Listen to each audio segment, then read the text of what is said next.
बिस्मिल्लाहिर्रहमानिर्रहीम। अस्सलाम वालेकुम। आपका दोस्त सलमान हैदर। दुआ है परवरदिगार से कि उसने आपको और आपके अहले खाना को अपनी हिफ्ज़ व अमान में रखा हुआ। फजलुर रहमान साहब का हमेशा से ये मानना है, उनसे मुतल्लिक सबका ये मानना है कि वो इक़्तिदार के लिए किसी का भी साथ दे सकते हैं और अपने मफादात के तहफ़्फ़ुज़ के लिए किसी के साथ भी इल्हाक़ कर सकते हैं या किसी की भी मुखालफत कर सकते हैं।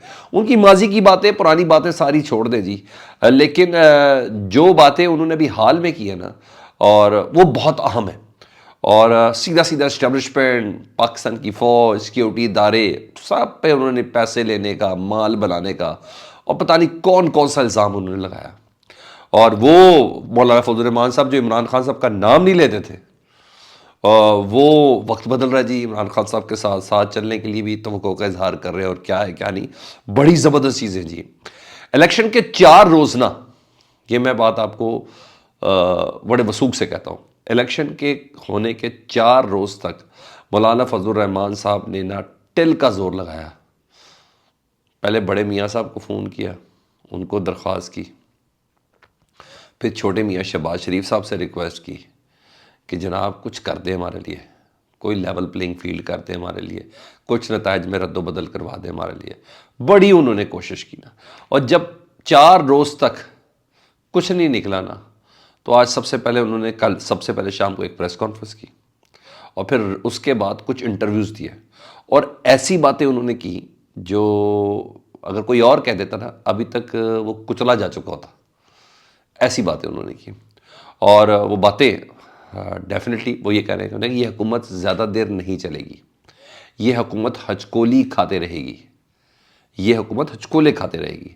नवाज शरीफ साहब से मुतल्लिक उन्होंने सीधा सीधा कह दिया। आज तक मियाँ मोहम्मद नवाज शरीफ साहब से मुतल्लिक मौलाना फजलुर रहमान साहब ने कभी इतना सख्त स्टांस नहीं लिया। थोड़ी बहुत तनकीद तो करते थे। उन्होंने कहा नवाज शरीफ लाडला है, यानी लाडला प्लस का किरदार दिया जी नवाज शरीफ साहब को। एस्टेब्लिशमेंट का लाडला है नवाज शरीफ, और लाडला है तो लाले भी पड़ेंगे। यहाँ तक उन्होंने बोला कि इसका नुकसान ही होगा। पहली दफ़ा मौलाना साहब, मैं कह रहा हूँ कि नवाज शरीफ साहब से मुतल्लिक इतना सख्त बयान दिया है। वो कहते हैं नवाज शरीफ को इस्टेब्लिशमेंट ने बनाया है, और इस्टेब्लिशमेंट ने ही नवाज शरीफ को बताया कि ये कद है आपका। जो मैं लफ्ज़ बोलता था ना कि पहले उनको नवाज शरीफ साहब को रात 10 बजे, इलेक्शन की रात 11 बजे तक उनको पहले उनकी औकात बताइए कि आप हमारे बगैर कुछ नहीं है, ये आपका कद है इस वक्त पाकिस्तान के अंदर, अब बोले क्या करना है। और फिर 6, 7, 8 घंटे के अंदर जो बोला गया, शहबाज शरीफ साहब जो चीज़ें फाइनल करके आए, उसके बाद जिस तरह के नताइज तब्दील हुए वो मेरे और आपके सामने हैं। या मौलाना साहब खुद कह रहे हैं, उन्होंने कहा एस्टेब्लिशमेंट ने पहले बताया कि क्या कद है आपका, ये जो आपको सीट जितवाई है ना नवाज शरीफ साहब, वो आप जीते नहीं हैं।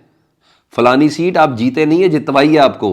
फलानी सीट आप जीते नहीं, जितवाई आपने। ये मैं कॉपी पेस्ट कर रहा हूँ जी, कोट एंड कोट कर रहा हूँ मौलाना फजलुर रहमान साहब को। है ना हैरानगी की बात? जी हाँ, वो ये कह रहे हैं। उन्हें कहा लाडले बढ़ रहे हैं इसलिए लाले भी पड़ेंगे। इस्टेब्लिशमेंट का जी डेफिनेटली पाकिस्तान की मिलिट्री इस्टेब्लिशमेंट को कह रहे हैं। उन्हें कहा इस्टेब्लिशमेंट सियासत से दस्तबरदार हो जाए, यही वाहिद हल है। जो सिक्योरिटी पे का जिम्मा जिनका है वो सियासत से बाहर हो जाए। यानी तमाम इल्ज़ामात उन्होंने इस्टेब्लिशमेंट पे लगाए जी। और उन्होंने कहा है कि बाकायदा तौर पर पैसे चले हैं, नोट चले हैं, उन्हें कि उसकी बुनियाद पर कुछ सीटें जिताई गई हैं और कुछ को पूरा असम्बली दे दी गई है। यानी मेरा पूरी असम्बली से मुराद वो शायद KPK ले रहे होंगे या बलूचिस्तान ले रहे होंगे, कुछ को पूरी असम्बली दे दी गई है। बहरहाल बहुत बड़ी बात है, और मैंने बोला कोई और बात करे तो परखचे उठ जाए उसके, लेकिन मौलाना फजलुर रहमान बस बोल रहे थे तो फिर बोलते ही जा रहे थे, और मेरा ख्याल है ये बोलना उनके हक़ में बेहतर ही होगा। अच्छा, वो कहते हैं कि इस्टेब्लिशमेंट के किरदार को आप इतना सादा ना लें, ये इंतखाबात इस्टेब्लिशमेंट ने ही कराए हैं, इस्टेब्लिशमेंट ने ही नतीजे बनाए हैं और अरबों रुपए लिए हैं। तो बड़ी बात है, ये बात तो अभी तक किसी ने भी नहीं की थी, किसी ने भी नहीं की थी। उन्होंने कहा अरबों रुपए लिए हैं इस्टेब्लिशमेंट ने ये नताइज बनाने में और मुरतब करने में, इलेक्शन कराने में। उन्होंने कहा ये सिस्टम ज़्यादा देर चल नहीं सकता। मतलब मौलाना को मनाना ज़रूरी हो गया जनाब, कुछ ना कुछ देना पड़ेगा, वरना आप मुश्किल मामलात कर देंगे। वो कह रहे हैं हम सड़कों पे भी आएंगे, अब ये ऐवानों में नहीं मैदानों में होगा, ये सब चीज़ें तो चल रही है। वो इस तरह की बात करें। उससे पहले मौलाना साहब ने ना इस्टेब्लिशमेंट को एक धमकी भी दी थी प्रेस कॉन्फ्रेंस में। وہ ذات انڈر دا لائنس ذرا اس لائنس کا ذرا مطلب سمجھ لے تو آپ کو سمجھ آ جائے گی. وہ کہتے ہیں عمران خان سے بھی گلے دور ہو سکتے ہیں، اور گلے دور ہو گئے تو ہم ساتھ بیٹھ بھی سکتے ہیں.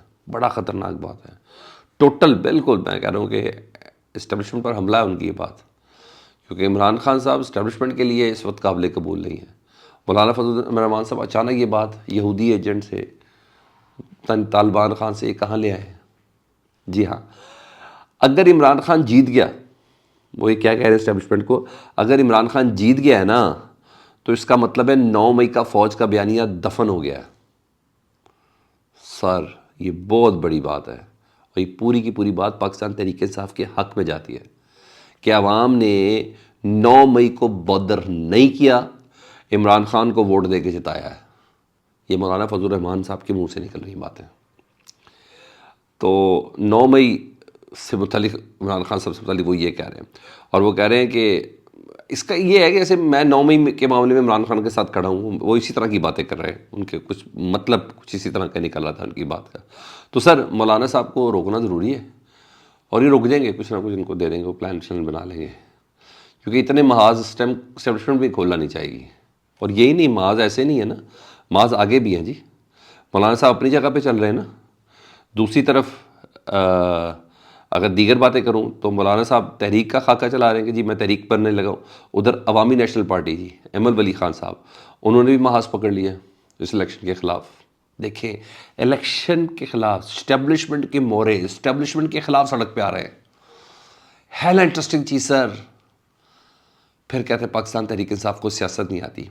اسٹیبلشمنٹ کے ہی مورے اسٹیبلشمنٹ کے ہی خلاف سڑکوں پر آنے کی دھمکی دے رہے ہیں. جناب اے این پی نے دھمکی دی ہے 20 فروری کو احمد ولی خان نے کہ سوابی میں اپنا احتجاج ریکارڈ کرایا جائے گا.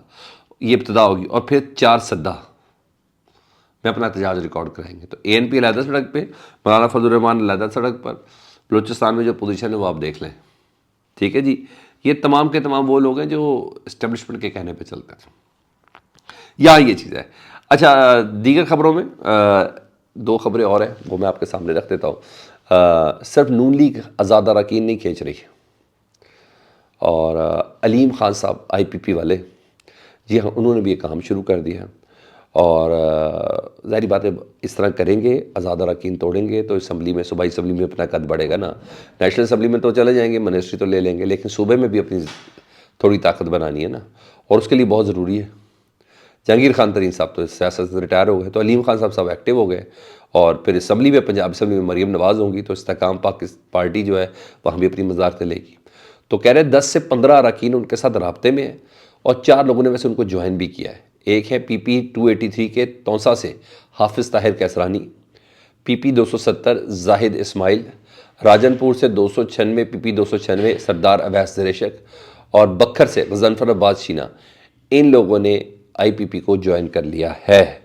باقی لوگ رابطے میں ہیں جی.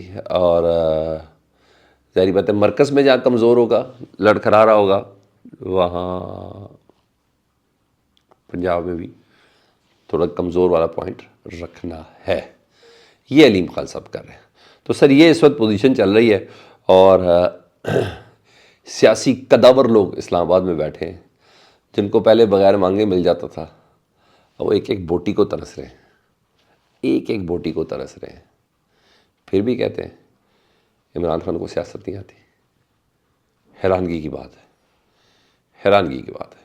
کمنٹ سیکشن میں آپ فیڈ بیک سے متعلق ضرور آگاہ کریں. اپنا بہت خیال رکھیں. اللہم صلی علی محمد و آل محمد.